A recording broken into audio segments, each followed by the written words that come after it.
NCP के प्रदेश अध्यक्ष राहत कादरी कटिहार पहुंचे, जहां उन्होंने प्रेस वार्ता को संबोधित करते हुए देश के प्रधानमंत्री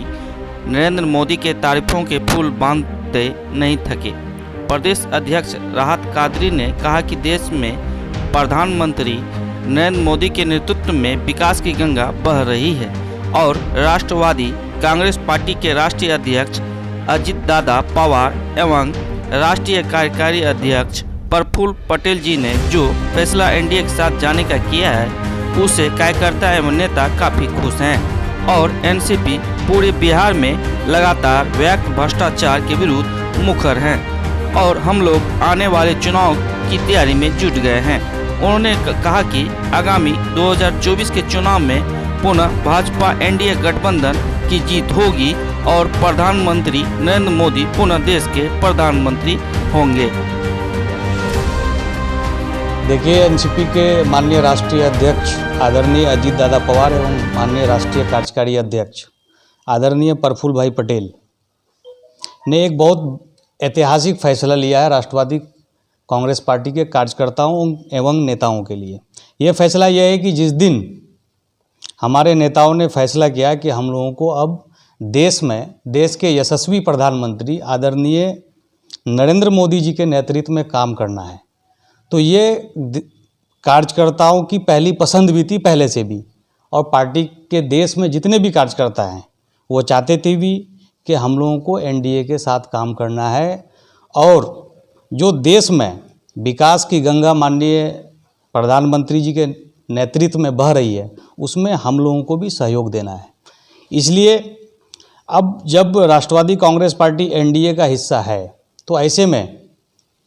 हम लोग बिहार में भी चाहते हैं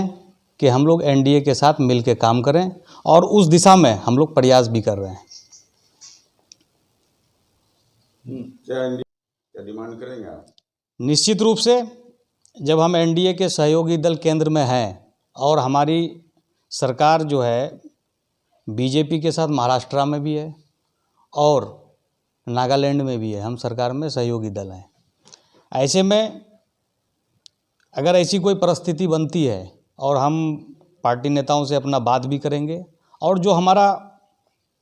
ऑर्गेनाइजेशनल स्ट्रक्चर है उसको हम अभी सही कर रहे हैं और लगातार नए नेताओं को जोड़ने का भी प्रयास कर रहे हैं, कार्यकर्ताओं को भी जोड़ने का प्रयास कर रहे हैं जो बीच में हम लोगों से दूर चले गए थे।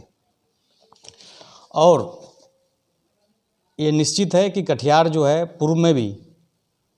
एनसीपी का रहा है और ऐसे में आज अगर हम एनडीए का हिस्सा हैं तो वैसी कोई बात आती है तो निश्चित रूप से हम इस पर बात करेंगे।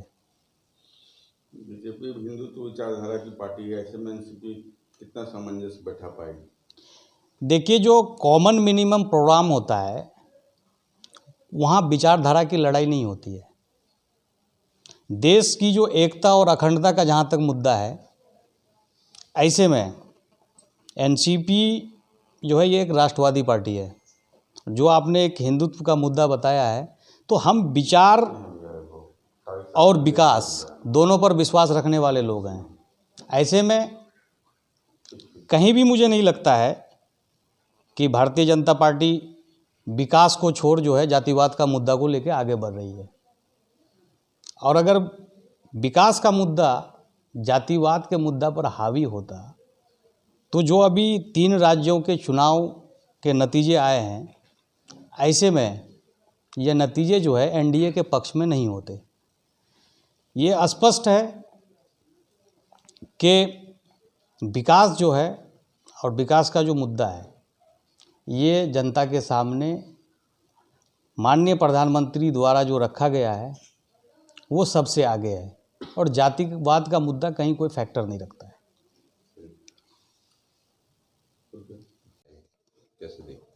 देखिए, इससे पूर्व में जो सरकार थी वो सरकार कहीं ना कहीं जनता के हित में थी और ठीक ठाक चल रही थी, लेकिन जिस दिन से महागठबंधन की सरकार बनी है, निश्चित रूप से जो 1990 का शासनकाल यहाँ की जनता देखी है वो फिर से लौट आया है। भ्रष्टाचार चरम पर है, हत्या, लूट, बलात्कार प्रत्येक दिन जब अखबार का पन्ना आप खोलते हैं तो आपको यही खबरें सबसे पहले पढ़ने को मिलती है। तो ऐसे में राष्ट्रवादी कांग्रेस पार्टी इस सरकार को उखाड़ फेंकने के लिए एनडीए के साथ कदम से कदम मिलाकर चलने को तैयार भी है, और हम लोग पूरा प्रयास करेंगे कि इस सरकार को 2025 में उखाड़ फेंकेंगे, लेकिन उससे पहले 2024 में माननीय प्रधानमंत्री जी को पुनः प्रधानमंत्री बनाने के लिए हम लोग कटिबद्ध हैं। देखिए, कांग्रेस के नेताओं को पहली बार हम लोग इस प्रकार के स्कैम में और स्कैंडल्स में नहीं देख रहे हैं। आपको पता होगा कॉमनवेल्थ घोटाला के बारे में भी, तो वो इतना बड़ा घोटाला था कि देश का जो अर्थव्यवस्था था वो अर्थव्यवस्था को कहीं ना कहीं चरमरा देने का काम किया था, और वही रिजल्ट था जिसके बाद देश के प्रधानमंत्री माननीय नरेंद्र मोदी जी बने। आज फिर से कांग्रेस आज इस जो झारखंड प्रकरण है, जो पैसों की वहाँ पे गिनती अब तक पूरी नहीं हो पाई है, और कांग्रेस के नेताओं का मैंने बयान भी सुना है, वो इस अपने लोकसभा राज्यसभा सांसद के कीर्ति से किनारा भी कर रहे हैं। लेकिन कहीं ना कहीं अगर वो कांग्रेस के नेता हैं तो ये इसमें कांग्रेसियों की भी संलिप्तता निश्चित रूप से दिख रही है। कोई भी ऐसा नहीं कर सकता है, और इतनी बड़ी रकम किसी व्यक्ति के घर से मिलना ये कोई छोटी चीज़ नहीं है। और सरकार जो है झारखंड में इस वक्त कांग्रेस समर्थित है, और कांग्रेस के सांसद के घर से अगर इतना बड़ा रकम दिखने को मिल रहा है तो इससे स्पष्ट है कि सरकार का भी सहयोग वहाँ पे उनको मिलता रहा है।